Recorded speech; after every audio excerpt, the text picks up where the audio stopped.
but it applies to other co-pilots as well, right? It applies to Windsurf, it applies to Cursor, like GitHub Coder, right? And then I'm gonna talk about about my system, right? So this is the key takeaway from this whole presentation, like how I ship products in days, right? That's what's the core philosophy behind it. What's the framework that can be applied so that we ship in days, not weeks, right? And then we're gonna deep dive a little bit on the Claude Code side, right? What Claude Code provides. And I'm just gonna, I've actually shortlisted few topics. I mean, there's like a plethora of documentation on the Anthropic website, so everybody can go there and check it out. But I've actually put in here like just the brief. And there's like some productivity hacks. So this is like out of the scope of engineering, but comes a little bit on the mindset and then how you can like you manage your time, how you can prioritize things, and what are the pitfalls that you should avoid, right? Because everybody has like a lot of work and everything, and there's a like lot of mindset shift that's going on when you're working. So I have actually highlighted a few of them, but yeah, like it's open to discussion. We can add a few more. You guys can comment. And last, we'll have a Q&A session. So if you have any questions, I'll address them for you. Okay. Without further ado, let's jump right in. So right now, I'm going to start with a live demo, right? And I have picked this agent. Um, of course, we are building an AI-powered agent. This is a focus agent, right? And it's a personal agent. Like, don't think it is like I'm gonna give it to customers. It's not like that. It's just like for me. Similarly, it's for everybody here. Everybody can build it, right? So um, what would be the like these steps or like the approach when somebody is like go and tries to build these agents?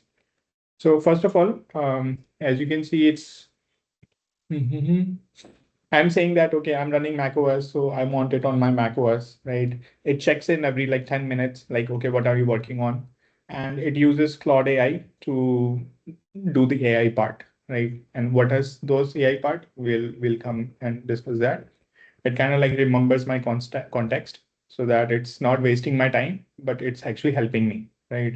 The whole idea of like this kind of app is like, let's say like, I've spent like 3-4 hours, right? So I just want like, I'm following a path to get to my goal because like, you can easily digress from your path, right?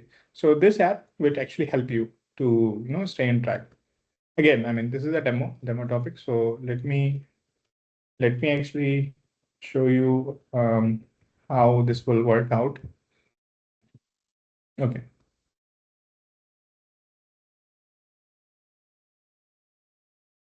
I've also like, there's one productivity hack. So I've also started using Whisper Flow. So Whisper Flow is an app that, that helps you transcribe whatever you're saying. It actually converts it into text, like paste it on the chat, paste it on the text field, whatever you're using. It's a little faster if you are like typing a long text, right? But if you're like typing like short text, then you better just type it with your own hands. So for example, I'll show you a quick demonstration. I want to build an AI focused agent for my Mac OS that runs on my desktop, and it will show up on my menu bar, and it checks in every 10 minutes and uses Anthropic API to detect what I'm saying, and it also stay focused. So yeah, poke holes in this idea, and then let's plan for it. Okay. So here you can see. So before like you're jumping in and like building something, like I would say like the first step should be you do planning, right? So this is, by the way, the normal way. Like what follows is a framework, and then we're gonna revisit this whole idea, this whole app from the framework lens. So this is like how would I do it, right? Without using the framework. Okay, so it is doing this like that. Okay, I like it. It's doing some web search. Okay. By the way, I need to provide like some key information that, okay, this is my key and this is my model and everything. So as you guys can see, like I'm using LightLN. That's like our in-house deployed system. And whenever we use something like this, we can track the usage and monitor like how much the API is consuming.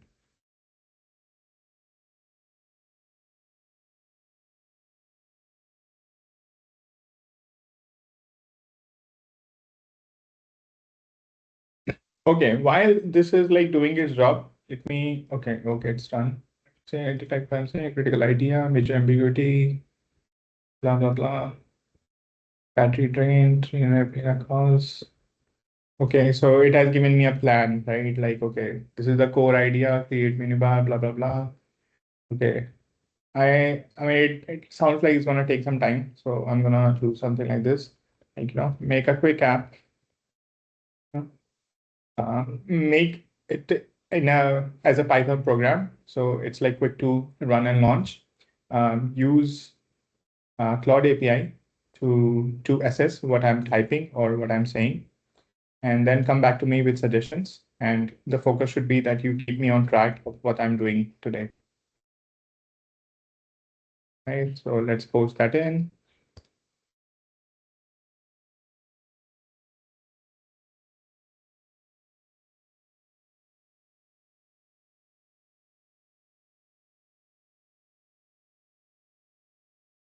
Instead of a voice, I will input my input in text.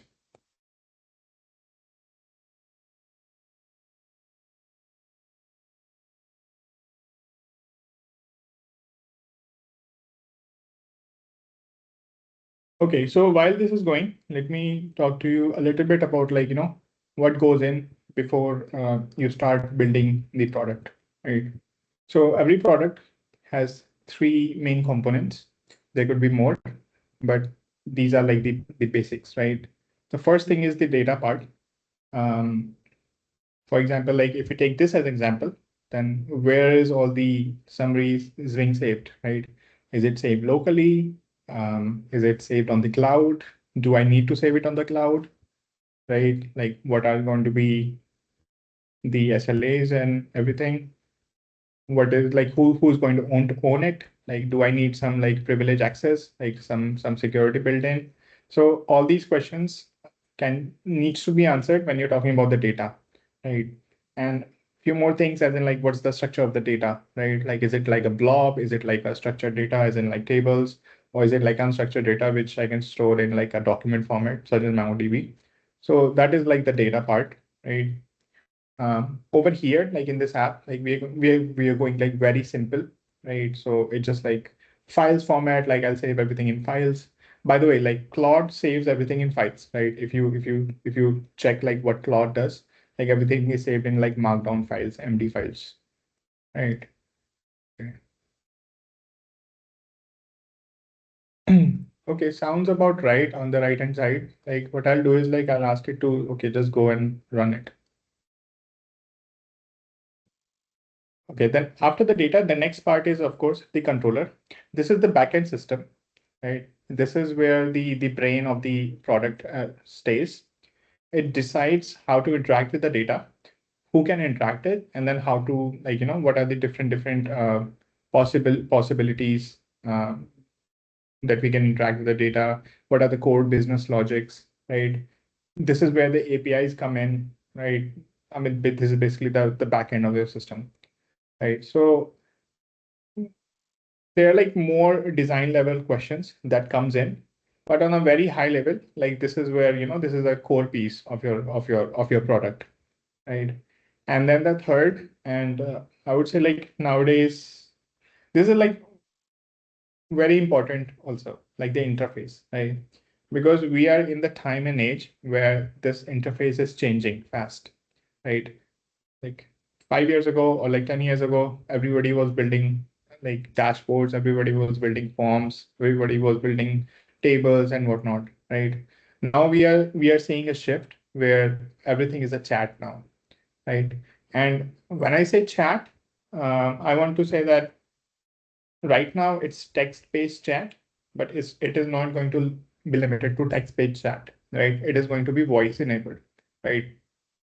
And what information you give to the user, that's also very important. Like, we don't want to get like, two pages of information, or like one page of information whenever there's some interaction needs to happen. Maybe it's just like a one line summary, right? And when I am actually feeding my input to the system, it could still again be like a one line like instruction or something, right? Like, give me something that that needs my attention, and then I'll give you that, that's of value for me, something like that. So that's like the interface part. um, but yeah, like, it's not limited to voice.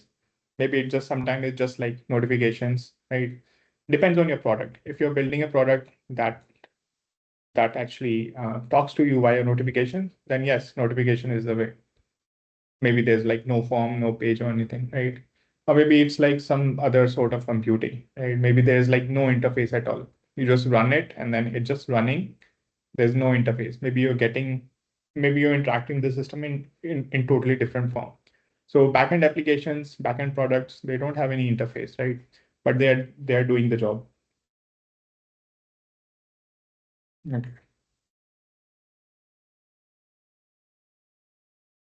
Okay. Yeah. So the next thing is, I want to talk about prompts and context. What are these? So as you have seen that on the right hand side, I'm prompting the Claude, right? I'm telling him that, okay, what to do, what are the instruction set. I'm just feeding in like my knowledge, or like the plan that I have in mind. I'm just prompting it to the system, right? It works when you are just starting a project, right? For example, like I'm starting the project here, so it is working for me, right? But it's you can assume that it's gonna grow, right, in size. They're gonna be right now. They're like let's see how many files are there. Productivity coach. These many number of files are there, not too much. So prompting works. Like Claude knows like where everything is arranged and all. But the problem comes when the context size, or I would say the project size increases. Right? You have, let's say, like 200 files, and you have like 40 or 250,000 lines of code. Then it's a big task for the Claude to identify, like which portion do I need to check in order to work on this product. So a quick example is, since we all are like internal people, I'll tell you about my current project, which is Athens bus parking. Like, if I have to make some certain changes, like maybe it's trying to find needle in the haystack where this thing is located, and then it starts working. It first educates itself, like what all things I need, then it actually creates a plan, and then it actually executes. So right now for the new project, it's like every minute it's making updates. But like for a bigger project, maybe it's taking like 2-3 minutes just to first educate itself, load it with the context, and then like execute a plan, create a plan, execute a plan, right? So now it's like very important that we organize our context, right? And then so that Claude has access to those contexts. And by context, I mean some documentation which is like ready to use. I mean like some comments which are there in the code base, and some like decisions that I've made in like in the past for that project. By decisions, I mean it could be change log, change log.md. It's like um, when you make some major design changes, and you can actually update those things, right? So that Claude knows that, okay, I don't want to go back to this thing because it failed, right? I don't want to use that particular database, or I don't have to use that particular query because it failed that time. I don't have to use this API method, because it failed, and then we actually we should use this API because this one is working. Something like that, right? Change log. Why did you make this big design changes? Why did you organize your folder structure? So all these like big changes needs to be logged into the context of Claude, right? And whenever you're working on something, with Claude specifically, there's a keyword which is called think, right? So if I just say that, like, it actually triggers something in Claude which will actually think, deeper, and which means, like, it's going through everything that it's done. It's like, it's using its brain power to generate better context, good context. It's also doing some reasoning and all that. So if I just say think that, it actually found the critical issue or something like that. So let's run it and see. Okay. So again, like, coming back to context, it's your structure of the code base, how the files and everything are arranged. Previous conversations means, like, if you can store the history of interactions with Claude. It's not going to be in conversation format. Maybe it's like, you're just updating the docs frequently, right? And then your coding styles, right? Use linters, use tests, use this particular style. So it is all going to help build a better context, right? So yeah, I mean, this is what I was saying, that whenever you're prompting to Claude, do it, give some more information rather than just sending keywords. Like, okay, add proper validation. It kind of works sometimes. For example, if I write add proper validation, it will work sometimes. But since Claude doesn't have proper context, it will try to validate everything that it see in its path, right? Maybe you're looking to add validation to one file or one project, one single piece, but it's trying to add validation to everywhere. So yeah, like, more context, good for Claude to make decisions, plan, and do things, right? Okay. Yeah. So yeah, I briefly touched upon the interface evolution. But yeah, like, this is where, we should think, like, what's the interface going to look like? Are we, like, dumping all the data to the user that, okay, here's everything that we have prepared. Is it helpful, or is it, like, increasing cognitive load? Or should we actually, like, think again, like, what should be the interface? And like, you might have seen, like, a lot of startups come up with, like, very innovative ideas and everything, right? So, I mean, since it's a very new phase, like, a lot of them pass, a lot of them fails, right? Okay. All right. So before I go to day one, let's see how our app is doing. Okay.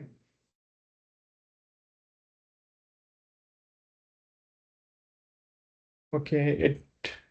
Oh, wow.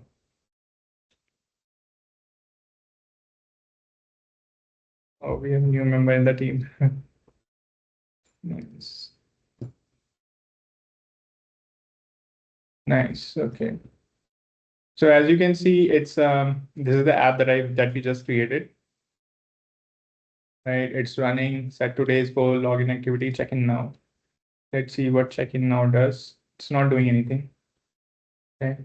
Checking now, waiting for goals, set today's goals. Okay, I'm working on his presentation for my talk tomorrow, and then I want to finish the slides. Okay. Goal set, right? Let's see what else it does. Log activity. Okay. I've created some basic slides, and I don't know what to do next. Okay, log is not working. Right. Maybe it worked, maybe it didn't. Check in now. Okay. So as you can see, like, it's working somehow. Like, I can see something over here, check-ins and all that. But okay, this is the summary, right? Auto check-in is on. Yeah. So yeah, we have the app. It doesn't have an interface. It's just like a menu bar, something, right? The whole idea was that, it should actually prompt me that, okay, what's your progress? Let's change the check-in interval to 1 minute and run the app again.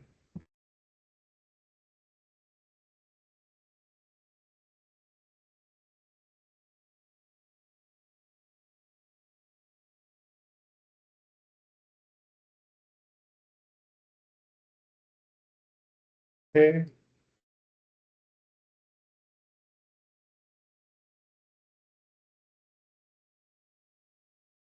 Okay.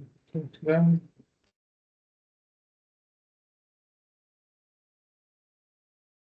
next up, productivity coach.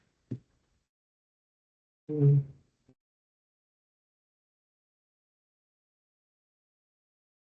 So I'll show you like this is the code structure. It actually created something for me. Like over here, um, there's one README. Okay, I get it.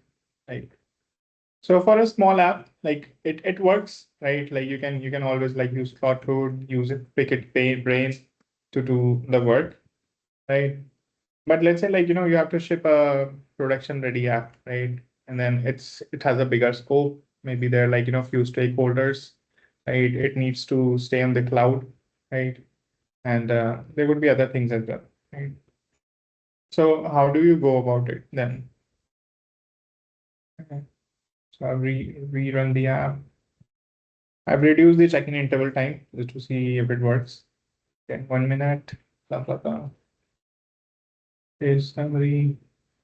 Okay, check in now. Okay, it's working. Let's wait for 1 minute. Okay. So now let's switch some gears, right? Like this is like so far I've discussed like what goes in, right? Like in the usual like way of working, like what are the new things that are coming in. But now I want to give you like my recipe, right? Like it's a framework which everybody can apply, and it's gonna like help you deliver any product, right? In the matter of days, right? Rather than in weeks. So I call it, so the day one is, I call it expand contract method, right? So in this method, you first, like whenever you have like a project or some ideas or something that you want to work on, you use like AI Copilot and then you expand your thoughts, right? Here, what you're doing, you're talking to, let's say, Claude, and then you're asking him like, what is the core problem that I'm solving? You can ask him like, okay, what am I like, what could go wrong, things like that, generate possibilities, right? And Claude will actually help you like, expand the scope, right? That's the whole point. Like it will expand the scope and it will keep on doing that until you actually ask them to stop, right? So this usually happens where it can go deep into any topic, like it doesn't know where to stop. So you have to actually tell it that okay, you need to stop now. And then that's when you start contracting, right? So half an hour, you can spend like 30-40 minutes in expanding the scope. This is where you are also learning about the project, a new project. Like one way is like you go online, lead to documentation and everything. It's good that if you're able to find like up-to-date documentation, you can actually feed it to the Claude's memory that okay, this is where we are coming from. If you already have a pre-ID from the client, you can again feed it to the knowledge of Claude, and then you kind of like expand the scope. And contraction means like you are trying to sum it up, like you are actually trying to put all of those things in paper, right? You are trying to form some solid documentation, starting from like product overview, starting from like you can create some high level architecture that what does this product will contain. Does it have a backend database interface? Does it have a mobile app? Does it have like other subcomponents which will actually constitute this product, right? How does the deployment looks like? Is it going to be on like my VMs? It's going to be on my like other ways of deployment basically, right? So and then like since we recently discussed like tenets, I think it's a good point that we also start thinking of in terms of tenets, like what does it the product do and what it doesn't, right? It actually draws a clear line between what we need to do, what don't need to do. And again, like if we discuss all these things with Claude, and if we use it later on with any other copilot, it actually helps that to create a clear distinction, right? Between what we want to do, what we don't want to do. Right? Okay. So As you can see, it's actually not working.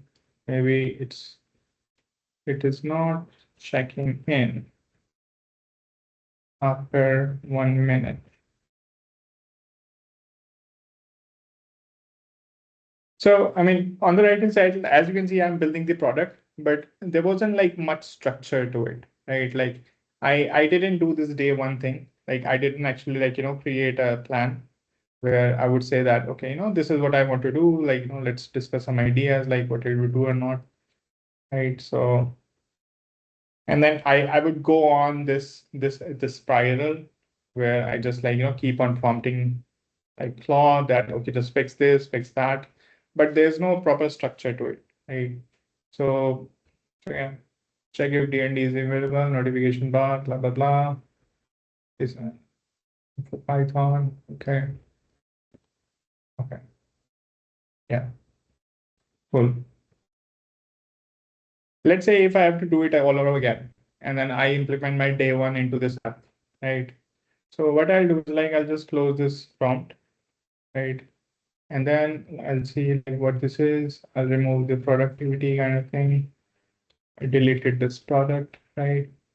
Now I start Claude again, right? And now I start talking to it that, okay, I want to build a productivity app. I want to build, if I want, hey, I want to build an AI-powered productivity app that runs on my desktop. Create a simple Python program that does the job. What I'm looking for is it checks in with me every 1 minute and asks me what I'm working on currently and uses Anthropic AI using the API to analyze my response and keeps me on track. And also makes critical remarks whenever I'm digressing from my current goal or topic. Let's discuss and brainstorm ideas and so that we can wrap up the MVP really fast. Right. Okay. So here, what I'm doing is I did the same thing. I would also do the same thing as like I would do plan. It will do the plan for me, right? But here, before jumping in and starting to code, I will apply my like day one, right? Since I mean we don't have like 90 minutes, I just do like in a fashion format. I'll just directly ask it to create a documentation for me. Okay, let's see what it says. It says like goal setting, okay, blah blah blah. Desktop notification, desktop application, pure similarity CI. Okay, AI analysis done. You've been distracted 3 times. Looks good to me. This looks good. MVP architecture. Okay. Okay, so it is asking me these kind of questions, right? And what I can do is I'm looking for this output. I'm looking for this output.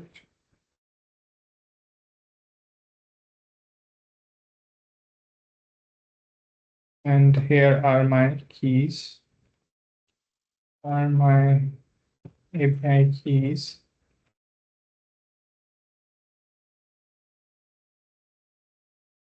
Create a dir directory and sub directories and documentations, right? And put docs there.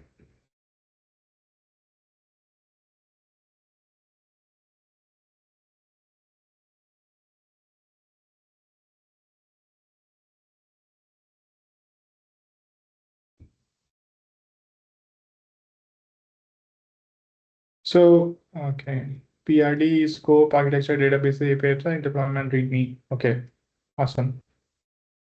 Wait. Yes. Okay, so create AI-powered productivity coach app. Set product structure. Okay. ENV coach, Pi, blah, blah, blah.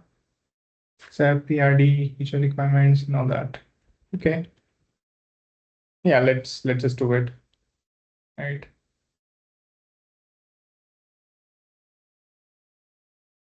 By the way, you can also mention Claude that like certain tenets, for example, like don't go beyond like 300 lines of code.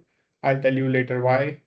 Um, I mean, one liner would be that so that we don't actually increase the context size a lot. Mhm. Okay, it's doing its thing. Let me talk to you the next slide. So, okay. So there's one common topic, which is like context rot, and what this is, it's it's basically like like I would define it as no matter like how much how much tokens do you have, right? Your performance gonna degrade if you have a lot of context, right? So the idea is that we provide the limited and accurate context to our API calls, right? I'll re-summarize it. I'll say that if you have like a lot of context, you're providing a lot of context, the AI performance will be low. It will decrease if you have like a lot of context, right? So how do we get past it? First of all, we have to prune the context, right? We have to make sure that the context is right of the right amount. Don't flood it with too much context. And it doesn't help if your AI, API can support a larger context size, right? So Claude has like 200K. Let's say even if it gets to like 500K, it doesn't help, right? The performance is gonna go down. Um, yeah. It's like the early on, it's like a finding needle in the haystack, right? Like you have like bunch of data, like you're trying to find something, it will work, but it won't be able to like perform like complex tasks, right? If you're gonna give it like some complex problems, then it's yeah, like too much attention on like multiple things, its performance is gonna go down. So what can you do? Um, you can actually structure your files in a way that it's easily located and reduce the size of the files, because when Claude is actually reading some files, it's going to send all of the file to the brain, right? So if you have, let's say, like 800 lines of code, 1000 lines of code, you need to reduce it, right? So every now and then ask Claude to, okay, like find like what are the largest files, like in terms of lines of code, and like refactor it, like split it into smaller files. So it just helps in better organization of the project. And when Claude is actually like just reading the files, it's good for Claude also, that it's actually just trying to grasp the core concepts of a functionality of a file or a directory structure, rather than reading everything, rather than reading like 1000 lines of code when it only needed like 100 lines of code, right? So yeah, like better context engineering. Okay.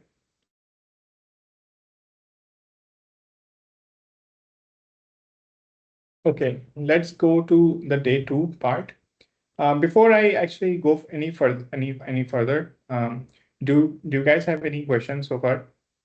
Anything that makes sense? Anything that doesn't make sense? Yeah, I have a couple of questions. Yeah, sure. Go ahead.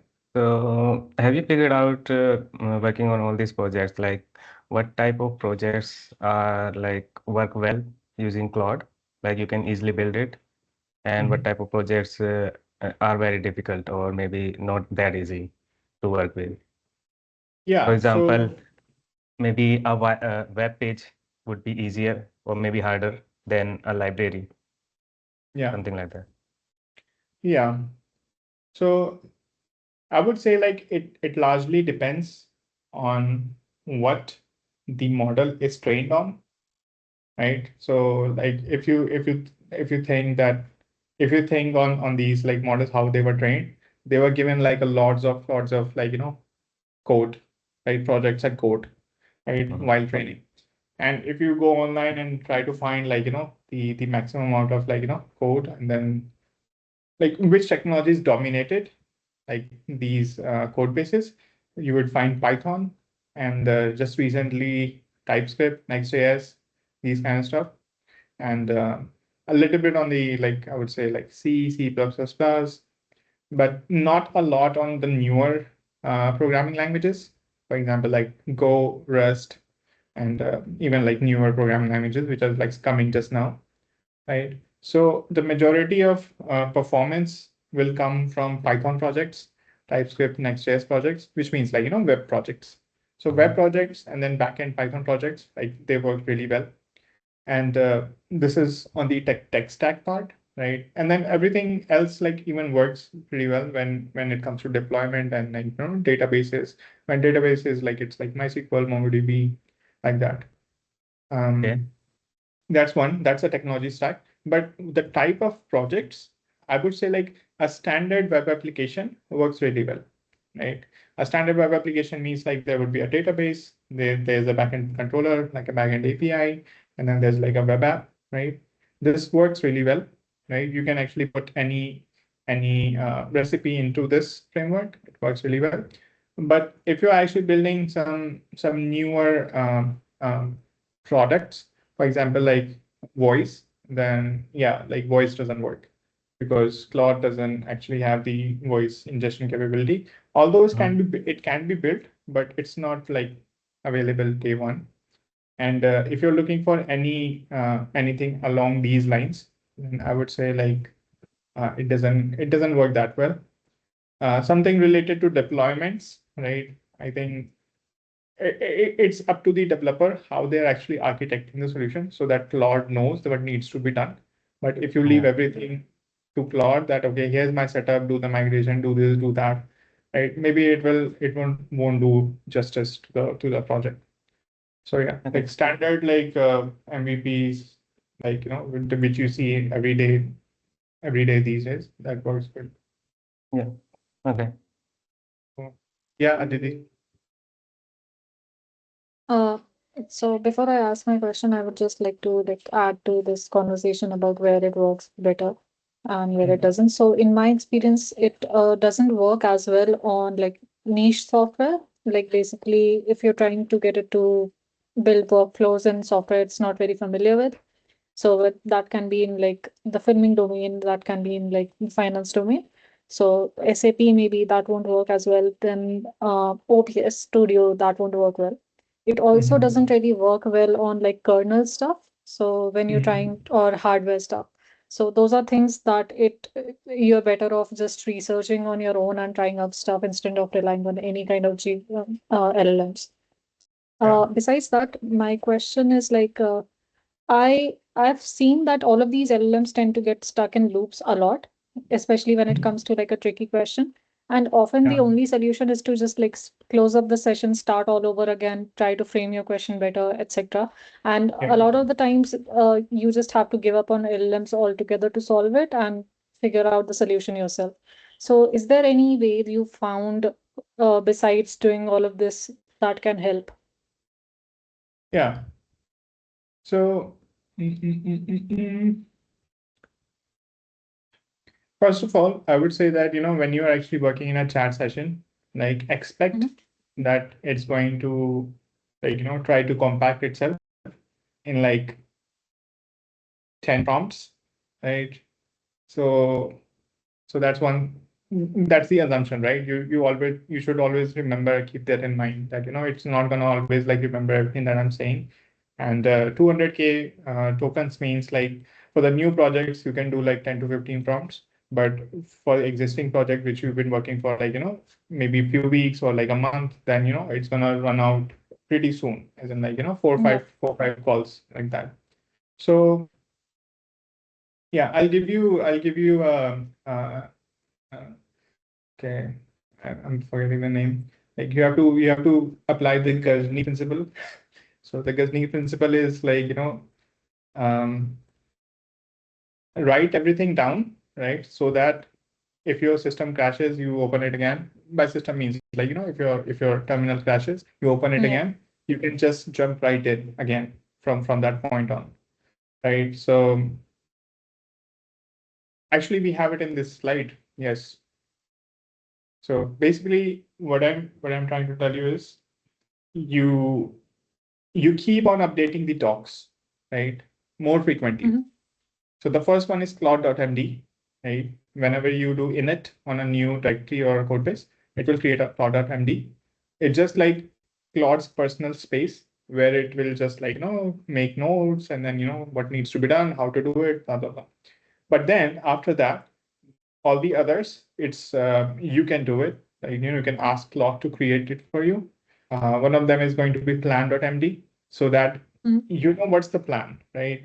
And you can have like certain steps, right? Maybe after step 4, the Claude is not performing well, and you kind of like feel an urge to restart the session, but you don't want to lose anything. So you just save everything in this docs, right? You save it in the plans. And then whenever Yep. you restart a session, you just say like, okay, where are we on our current plan? And it knows Got where it. to go and then find out. The second one Got it. is like plan is like more of like a larger picture that, okay, Mm-hmm. you have a plan to deliver something in 3 days, then that's your plan, right? But then on a more granular scale would be tasks. Let's say in a context window of let's say like not a context window in like 15 to 30 minutes time frame, these are your tasks that you're working on, right? Because whenever sometimes when you start a session, then Claude creates a to-do lists, right? But that can actually go away, right? But you can actually save it into tasks. You can have a rolling window of, let's say, 5 tasks. Ask Claude to don't keep on adding tasks, like finish these 5 tasks first, and then add more tasks from the plan. You go to the plan, you check, test, and everything. And then there's a change log, of course. Sometimes you are making like big changes in your project, right? You're making some decisions. That's your decision that, okay, okay, this is not working, let's do this. So Yep. again, like you want to save that context that, okay, yesterday I make that decision, let's put it in the change log. So what happens, like if tomorrow or maybe like 2 days later, if Claude is trying to go back to your previous change, then it knows that, oh, I don't have to go there because we tried something, it didn't work, so we are actually resorting to a new solution. So these are like some standard files that I've worked with them personally, and then I keep them in every sub project, right? So Mm-hmm. my root project is, let's say I'm working on Athens parking, public parking. Then they're like sub projects, like databases there, backend, front end, mobile app, deployment, and whatnot. So every sub project has these files, and Yep. every sub projects I call it like minions. Like, these are like my Claude minions that I deploy on each sub projects, and then I can work parallelly with them. Right? I Got have it. like multiple chat sessions and work parallelly, and then I don't have to worry about like what's the task, what's the plan, what's the progress, like that. One more thing which is not here. Okay, I'll cover in the next slides. Yeah. Okay. Yeah. Awesome. Yep. I think. Sounds good. Thanks. mm, Yeah, Aditya. Yeah, I just wanted to ask, like, have you faced any issue where the Claude is not able to fix whatever you're trying to build? Like, and you are even after prompting, let's say, let's hypothesize this that it's not able to fix it, right? Mhm. Then what do you do? Yeah, good point. So, one of my recent experience was like I'm building WebSockets, right? Real-time updates from my backend to frontend. It works on my local because like localhost, port numbers and everything. But then I deploy the same app on production, which means like it's running on Docker VM, and I'm expecting the same results, right? I want like, okay, that should also get the WebSockets thing. So I think like there's like it doesn't work that well. I was expecting that, oh, it will work, but it didn't. And I think the reason was that I was using this code base that works on my local, right? Because the code base has your um, like in Next.js, you have like allowed origins and all that, like course settings like that, right? But on the production server, the domain names have been changed, right? So just to summarize, like anything configuration related, I think like you need to pay more attention, like, if there's any configuration related. And if there is any like deployment related, I think like you need to again pay more attention. Because sometimes like, you have the context of what you are doing, but Claude doesn't have that kind of context. So either you need to distill that context to Claude, which means that, as an example, like I can run npm run start or npm run dev, right, on my local, but on production I need to deploy it on Docker, right? Or on production I'm actually using another some other tool like PM2 or process managers, something like that, so that it keeps on in production. So this is I think a key area where Claude doesn't work that well, uh, which doesn't mean that it cannot. It can. You just need to have the right context built in, right? Um, I'll just like one more line to this, which is for local development, tell Claude that, okay, right now you're working on your local, this is my local setup. But as you move the code base to production, and then you're actually working or deploying something on production, tell Claude that, okay, this is a production machine, right? And if you need to, just save some configuration or like domain names or like, course origin IP addresses for production only.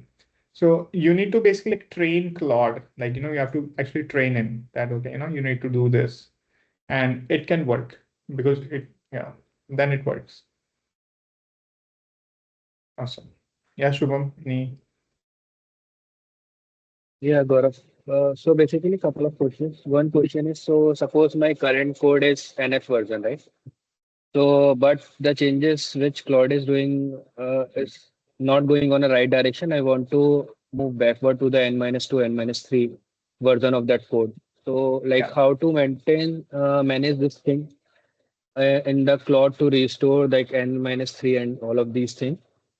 So, and and the other question is the problem which I face in the context window. So suppose like I am continuously prompting to the Claude, and in the next prompt, the Claude was not able to understand the previous context.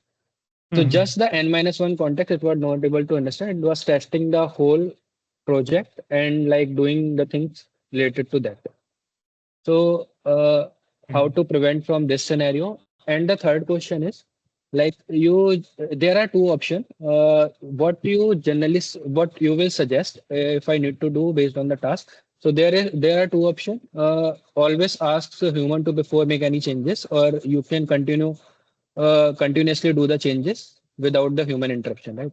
So these Yeah. are the three questions I have. Okay. I'll go one by one. So the first one was I want to rewind, go back to my changes, right? Something like that. Yes, yes. So in Claude, there's a rewind option. Rewind checkpoint. Can you guys see my screen? So it's like this. So what rewind does, it will actually allow you to go back in time, right? So you can see like, the last prompt, it had added, like this is the prompt was, I'm looking for this, like create directory structure, create files and everything. It actually created like 11 files with these number of changes, right? So I can clearly see it. And then this was my first prompt. So in this chat session, I've only gone to 2 prompts, but in your case, you might see more. So here, if you select any of those, you can rewind, go back. And you can go back in 2 ways. One is the prompts, which is your chat. And then the other one is the code. It will also revert the code. So that's one way. The other thing is you attach an IDE, right? You attach an IDE. How do you do it? Let's say I have this IDE, right? So I open, select IDE. Okay, not okay. Anyways, what I was trying to tell you is like, let's say if you're working on some project or a chat session, you can connect an IDE to the chat session. So what it does is it will, IDE has a diff option. Like, you can actually see the diff in the IDE. So Claude uses that, and it kind of like helps Claude to maintain a diff so that you can easily go back to your code changes, right? And again, the rewind actually works. That is one part. Like, I hope I answered your first question. Yes, sir. Yeah. Okay. What was the second question again? Sorry. So, so if I'm running couple of prompts, so in a next n+1 prompt, it generally forgets the context of the Yeah. nf Yeah. prompt, right? Yeah. So Exactly. it is not about compacting the whole window, the Mhm. whole session. It is happening in the same session. Yeah. Just Yeah. in the Yeah, I think the way to go about this is like, again, you create some tasks, right? And so basically, like when you have done this, as a master session, or then you have actually created task and plan, you don't ask Claude to work on anything. You just ask Claude to continue on your plan, right? So because Claude has already created task for itself, right? Now you just have to say like, okay, what's next? Okay, what's next? Right? Because I have already created a plan, right? So what it does is, because Claude is already maintaining that, okay, I did task 1, I did task 2, I did task 3, like that. So it is already maintaining that. So it will actually help it will actually help Claude to not lose context and stay on track. Right. So let me give you an example. The docs, readme, status, fully implemented, not implemented. So I'll just okay, monitor people. I'll just show you something like this. So this is like WebSocket status, right? This is a file where I'm working on WebSockets, and then when Claude is working on it, it keeps on updating that, okay, what's been done? Okay, dashboard, okay, fully implemented. Driver events, fully implemented. Revenue page, fully implemented, like that, right? Pages without WebSocket integration, parking lot, no WebSocket. User page, no WebSocket, right? So when I'm working on WebSocket, I can just ask Claude, hey, let's continue on our WebSocket thing, right? I'm not asking Claude, hey, you need to implement WebSocket on the settings page, right? So how do I get to this part? I actually use tasks, right? So these are my tasks, right? So you can always go and say, Claude, like, what is the next task?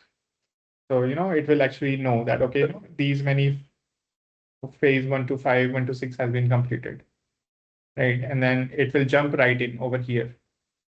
Right? This is what I was telling you, Aditi, as well, that you are basically like, building context for Claude, right? And then it knows from where to resume.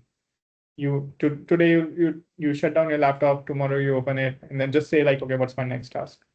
Or what's your next task? Things like that, right? So these kind of things help. And for a bigger project, like, you can stay on track. And yeah. Yeah, I hope I answered this one as well, Shubham. What was the yeah. next one?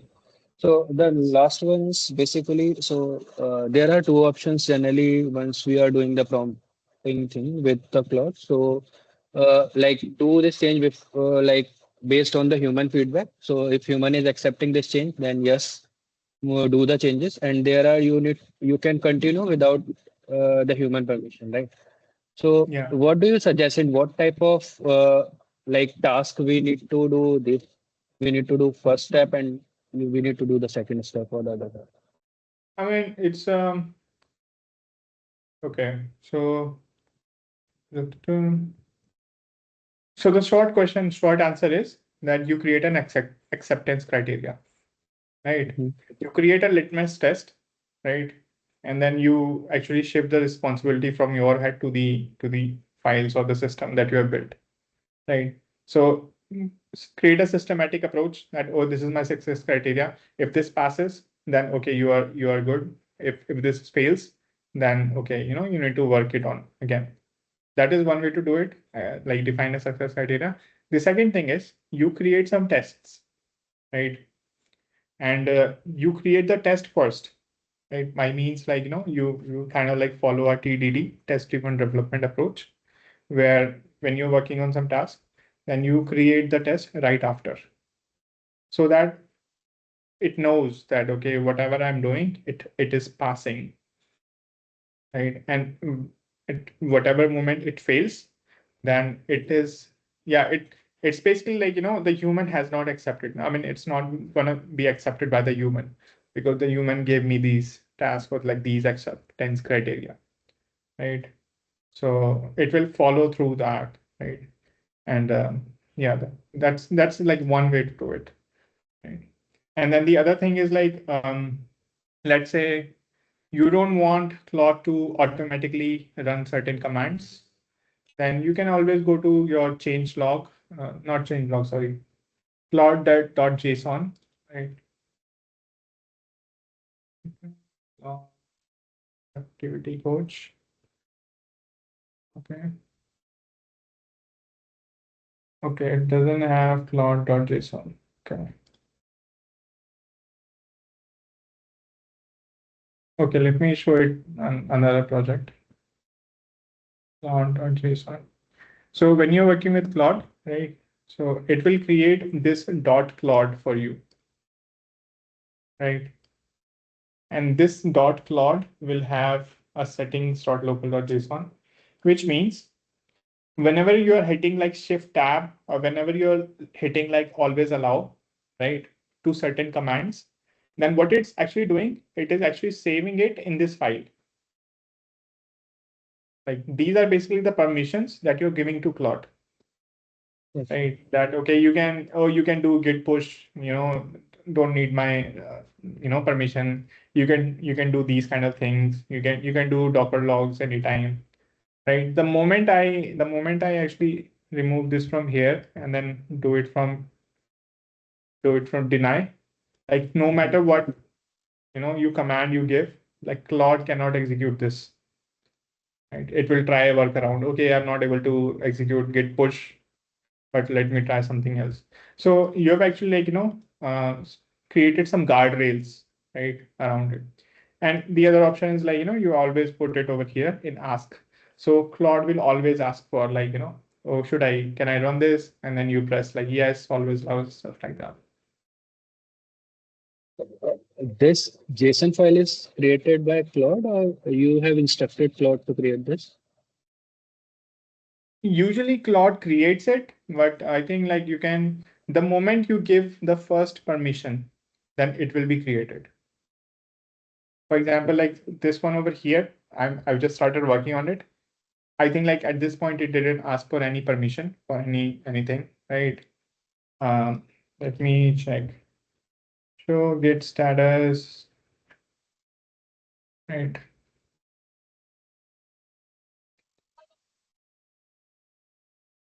Run git status.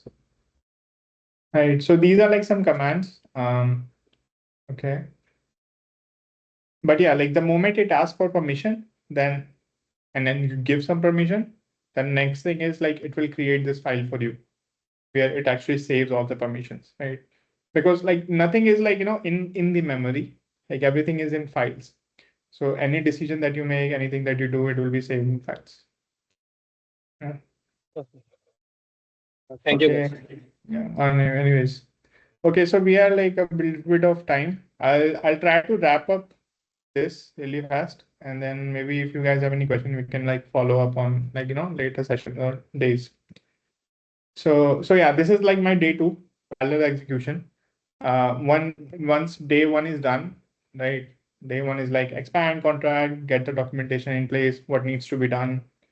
Now you do in the execution mode, right? You create like separate sub projects, create these files. These are standards. You can create even more, right? The one where it had like WebSocket status, right? There's like more files, right? You can also create like progress.md. So Claude will keep on updating the progress, because it's actually working, like it's saying a full day, but you need to just like go to one place and check the progress. You can do that. Now the next part is day 3. this is like where, like the code is written, like you have tested it, like it's working. Now comes to the deployment part. I mean, this is where like, you can actually integrate like some of the online platforms, right? To make your app available, right? Not just be sitting on your laptop. So for database, we have something. For database, we have Supabase, we have MongoDB. You just go there, create a database or create a project over there, get the keys, and then give it to Claude. Similarly, like for backend stuff, like if you have a server VM or wherever you are planning to deploy the app, you go do that, right? And one of the integration pieces that I found helpful is I asked like one Claude minion from, let's say, database, or let's say from API, to actually read the docs from another subproject. So sometimes what I do is like, I'm working on my admin dashboard, right? And I ask it to go check the API documentation in the backend. So it will go there, check the API documentation in the backend. It will educate itself. Okay, this is the API documentation, and let me just work on it. So for the integration, this works.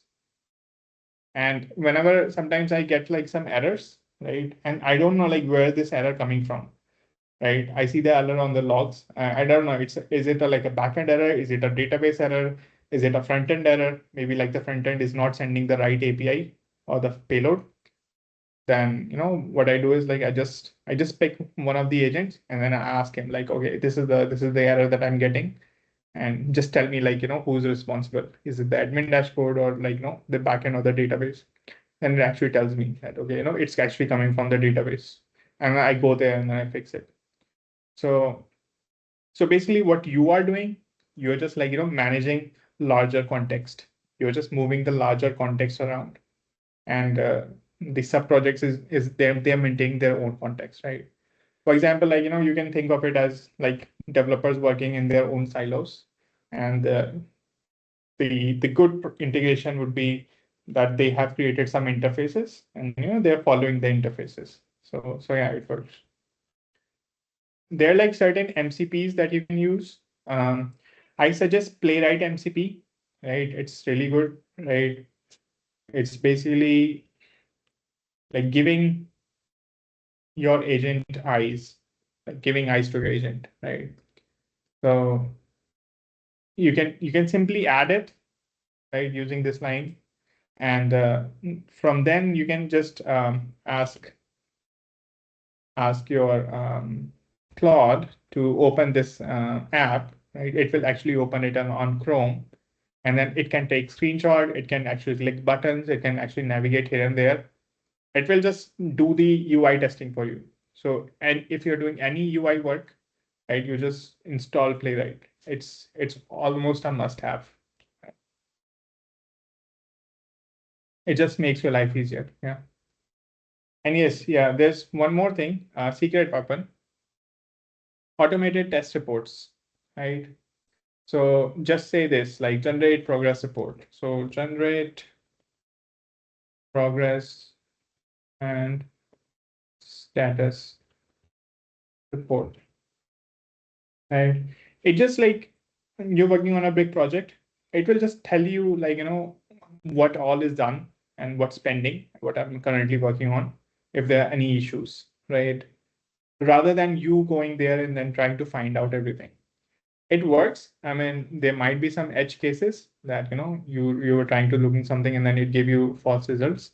But I would say like, it works like 95% of the times. It gives you the core thing, the good thing, like, okay, this is done or not. And at the same time, it will keep you on track, right? For just as like, just like we saw tasks, like this is another way of like, just assessing where you are right now. So it gives you like, the position up to date. Yeah. And now that you have seen, there are like so many documentations, right, that we are managing. So every now and then, like when you feel that, your context is about to expire, right, and then it's going to compact, just write to this. write this to Claude, that update the docs, right? Update the status report, right? Update the product status, something like that. So it will go there, it will update the API documentation, update the test cases, for example, test reports. So what you are doing in this, you are just like maintaining and keeping the context up to date, right? When you keep the context up to date, then Claude is not losing anything, right? Like it's not going back and it's not forgetting things. It's like up to date with whatever is happening.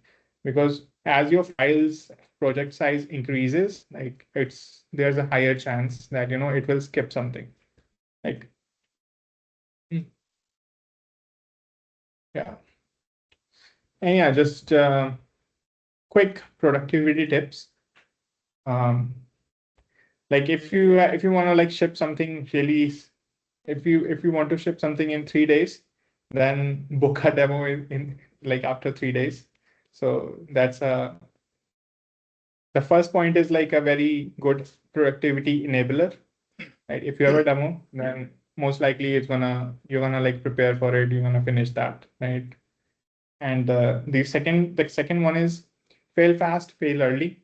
Like try to fix the biggest problem that you're having, or the biggest solution that you're building, or something like which the riskiest part. Try that, like start with that, like fix that first, and then like just work on everything that supports it, right? So okay, productivity coach, cancel. Hold on, let me show you like what progress did it create. Okay, scope, PRD document progress. Okay.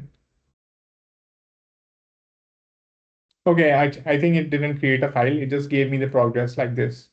But you can see this, right? Like it can be transferred into a file so that you can actually check it anytime, right? Save it. Save this status report in MD file, right? So okay, this has been done. Like you can always go and check the plan that what was the plan, where we are. PRD, scope databases, API specs, like that. High level architecture. So it created an architecture for you, right? Deployment steps are also there. Yeah. So the idea is to like, expand and also converge, because if you don't converge, if you don't contract, then the scope will keep on expanding. It will keep on creating more and more files, even more and more content in the files. So I think it's like developers' job and responsibility to make sure that it's actually not doing what is not supposed to be done. So yeah, this is like the status report that okay, this is complete, documentation is complete, like that. Right, code quantity, testing, nothing is done. Code quality, nothing is done, like that. Limitations, installation success, like that. Yeah. Okay. There are like some anti-productivity traps as well. So for example, like the one that I've been talking about, like vibe coding spiral, endlessly tweaking, because it will keep on happening. So you just need to like look at like what's the core thing that you're solving, what's the acceptance criteria. If it has passed the acceptance criteria, then you're done. Like ship it, right? And then like just put an end to it.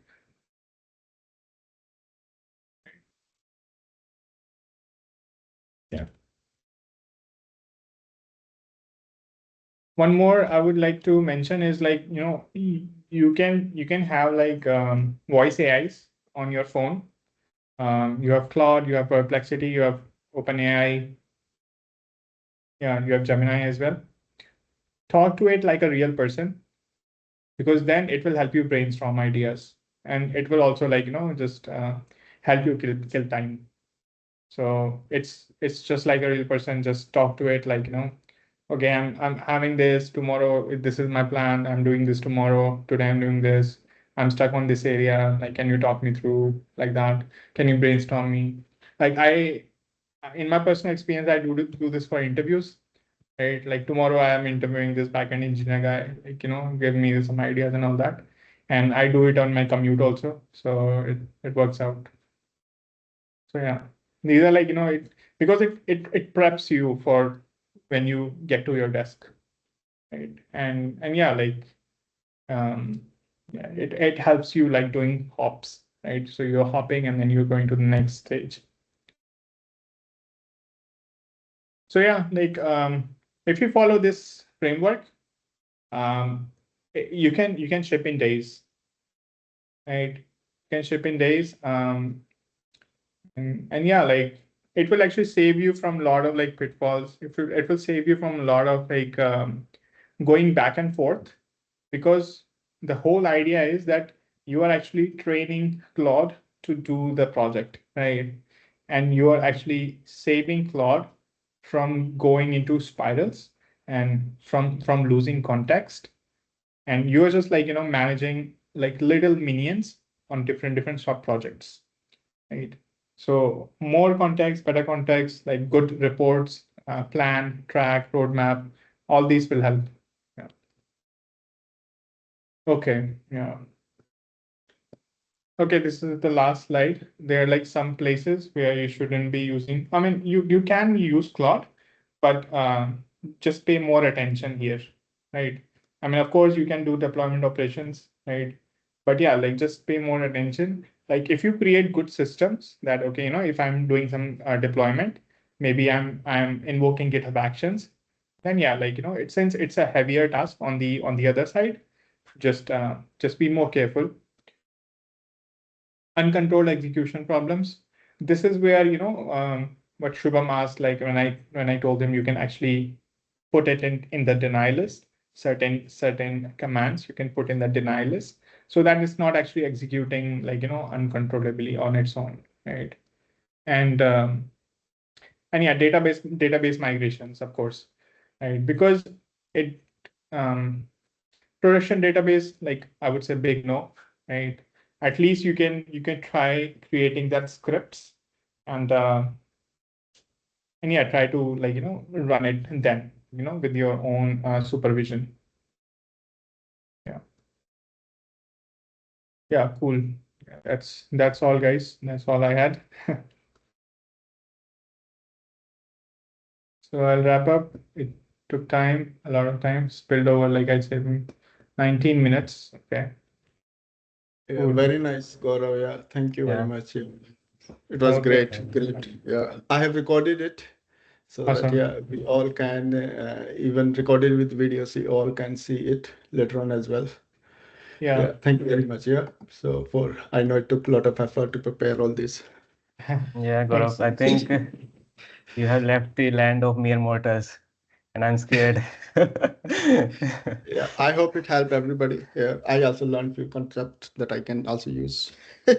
Yeah. Thank you This for is that. Yeah. like, yeah, we should plan like even more. This was like, stage one, level one kind of thing. So a lot of the content was basics, but it actually gives us a good starting point for future, Yeah, because future topics can be like more advanced and then, highly right. scoped on certain things. Yeah. But yeah, Yeah, thanks for joining us. is there a way I can give some feedback and where regarding how because I think some of the answers were too long based on the questions and Yeah.